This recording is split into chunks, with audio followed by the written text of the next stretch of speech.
Challenge করেছিলেন, এবার নির্দল হিসেবে মনোনয়নটাই জমা দিয়ে দিলেন বিজেপির বিষ্ণু প্রসাদ শর্মা।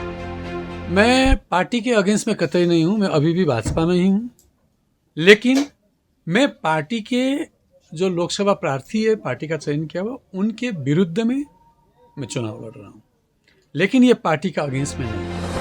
দার্জিলিং এর বিজেপি প্রার্থী রাজু বিস্তাকে কড়া চ্যালেঞ্জের মুখে ফেলে দিয়েছেন বিষ্ণু প্রসাদ। তবে এসব নিয়ে মাথা ঘামাতেই রাজি নন তৃণমূল প্রার্থী গোপাল লামা।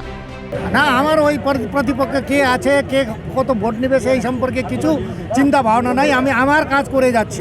এবার এক জিনিস আছে, পাহাড় সমতল আমরা এক হয়েছি। হ্যাঁ, আগে ছিল না, এবার পাহাড় আর সমতল এক হয়েছে, খুব ভালো লক্ষণ। আমরা এরকম এগিয়ে যাব।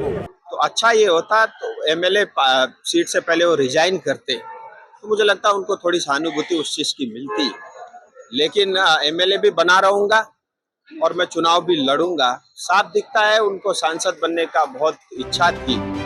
রাজগঞ্জের মানুষ এবার তৃণমূলকে শিক্ষা দেবে।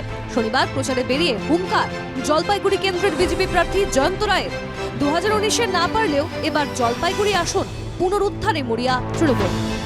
সবগুলো বিধানসভা জিতে যাচ্ছিল, কিন্তু এইটা জিত নাই। কিন্তু এইবার কিন্তু রাজগঞ্জের মানুষ দেখা দিবে যে কেমন করে বিজেপি আনা যায় আর ওই টিএমসি কেমন করে হাঁটানো যায়। ভালো রেসপন্স পাওয়া যাচ্ছে, খুবই সুন্দর। শুধুমাত্র আমাদের ডাবগ্রাম ফুলবাড়িতে নয়, আমাদের তো 7টা বিধানসভা আছে। তো প্রথম রাউন্ডের আমাদের যে প্রচার, প্রত্যেকটা বিধানসভায় আমরা গেছি, প্রত্যেকটা বিধানসভায় আমরা ভালো সাড়া পাচ্ছি। আপনার বিপক্ষে যারা দাঁড়িয়েছে তাদের সম্পর্কে কি বলবেন? বিপক্ষ যারা দাঁড়িয়েছে তারা তাদের মতো করে প্রচার করছে। টানা তৃতীয়বার লোকসভায় যাওয়ার লক্ষ্যে প্রচারে বেরিয়েছেন প্রসূন বন্দ্যোপাধ্যায়। বলছেন ময়দানে প্রতিপক্ষ নেই, অথচ পথে নেমে জনসংযোগ সাধছেন সিপিএম প্রার্থী সব্যসাচী চ্যাটার্জি। আমার মনে হয় মমতা ব্যানার্জির মতো নেত্রী বা নেতা আমার 100 বছরে জন্মাবে না। এরকম মহিলা ওরা বকেই যাচ্ছে, কাজ করেনি, একটা কাজ নেই বাংলার জন্য, একটা কাজ করেনি। আমি চ্যালেঞ্জ করছি আমাদের ওদের এমপিদের যে আপনি কি কাজ করেছেন এমপি। আত্মবিশ্বাসী সৌগত রায়। যদিও রাজনৈতিক পর্যবেক্ষকরা মনে করছেন সৌগতকে এবার কড়া চ্যালেঞ্জের সামনে ফেলেছেন সিপিএম প্রার্থী সুজন চক্রবর্তী। 10,000 লোক আমাদের মিছিলে আছে, রাস্তায় মানুষরা বেরিয়ে আসছে, আমাদের অভিনন্দন জানাচ্ছে, খুবই ভালো। শনিবার সকালে ঘটকপুকুর এলাকায় বিশাল মিছিল করে প্রচার ছাড়লেন যাদবপুর লোকসভা কেন্দ্রের তৃণমূল কংগ্রেস প্রার্থী সায়নী ঘোষ। স্থানীয় বাসিন্দাদের অভিযোগ, সায়নীর প্রচারের জন্য একাধিক রাস্তা বন্ধ করে দেয় পুলিশ। ব্যাপক যানজটের নাকাল হন নিত্যযাত্রীরা। এ নিয়ে সুর চড়াতে ছাড়লেন না বিরোধী ব্রিগেড।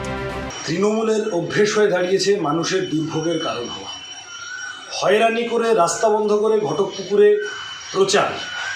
রমজান মাস চলছে, এই প্রচণ্ড গরমের মধ্যে প্রার্থী হিসেবে তো আমরা সবাই মানুষের কাছে যাচ্ছি। প্রচার যখনই হোক সাধারণ মানুষের যাতে অসুবিধে না হয় সেটাই দেখা উচিত। একটা হাইওয়ে দখল করে পুলিশ, প্রথমত হচ্ছে পুলিশ কিভাবে পারমিশন দেয়, যে বাসন্তী হাইওয়ে দখল করে ব্লক করে তৃণমূল কংগ্রেসের প্রার্থী ভাঙড়ে ঘটকপুকুরে এই যে সভাটা করছে, সাধারণ মানুষ তাদের যাতায়াত বিঘ্নিত হচ্ছে। বিরোধীদেরকে বলো অভিযোগ বাদে কি ওনাদের কিছু করার আছে? কাজ মমতা বন্দ্যোপাধ্যায় করবে, উন্নয়ন মমতা বন্দ্যোপাধ্যায় করবে, মিটিং মিছিল হলে সেটাও জনসমর্থনে মমতা বন্দ্যোপাধ্যায় করছে। বিরোধীদের বলুন অভিযোগ না করে নিজের প্রচারে মন দিতে। সব মিলিয়ে জমজমাট শনিবাসরীয় ভোটের প্রচার। Bureau report, NKTV Bangla.